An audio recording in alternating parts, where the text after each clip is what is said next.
So, thank you, Niven. So,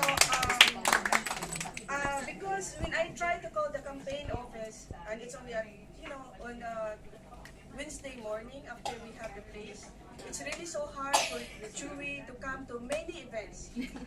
He's really tied up. And then Evelyn, his wife, and even his the kids and the immediate circle, they're all so busy. So I asked Sarah because she is really with the campaign, also very supportive since November, when he started. As soon as he announced, yeah, and then Richard will also do that from the Labor Latino group. They've been doing really a lot, and so after that we will do more response from the Filipinas for Chewy.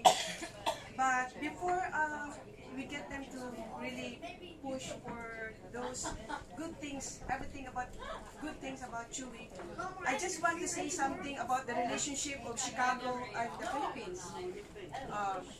The whole Lakeshore Drive is exactly the same design as Rojas Avenue in the Philippines. Rojas Boulevard in the Philippines, where we have the U.S. Embassy, is designed the same way as Lakeshore Drive. Makati is just like the skyscrapers here.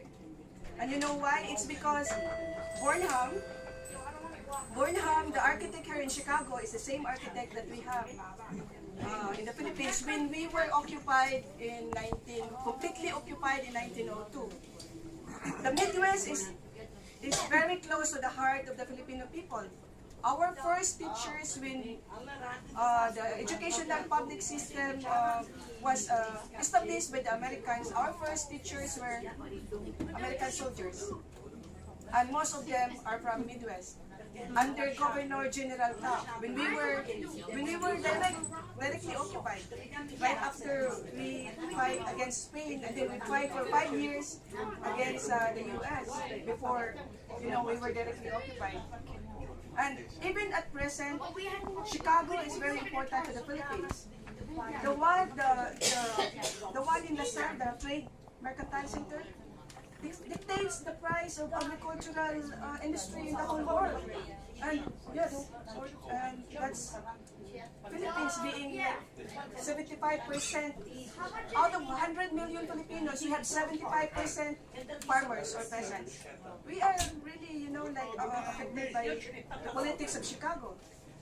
So the politics of Chicago in the mainstream American society affects the Midwest and the whole of the U.S. So when we start this grassroots movement right now, this is really very important because we're trying to have the voice of the 99% be heard in the whole world. And one more thing, I have really not a long experience with drugs myself, with immigration. He's not really very approachable and accommodating kind of person. And for 4 years when I was a board member of the Albany Park Neighborhood Council, and every year we go to Washington DC when he was a congressman and talk about immigration reform. At that time we have the joint Kennedy-McCain and we're trying to support that. And so for the 4th time that every year we go there, like how many years consecutively, the 4th time we were able to talk to him. And he really told me, this is not about policies. This is not only about policies, and really like that. This is about politics. Show me your numbers. So I told him, I know our number. Our number is important in your district. We are like the 2nd largest immigrant community. But I know that our number is not organized. That's why we're trying to reach out to you, because we are determined that we're going to organize our community. But then, how you know him. So those are the things that I'm not so close to Chewy, but even if you see him in TV or just from afar, his face radiates with some kind of really communicating to all the people around here. So that's the most important thing about why we are doing this. And of course we have Sarah now and Richard say they're more really within Chewy's network and they can say more. Okay. Yeah, so it's really it's great to be here. Thank you all for coming.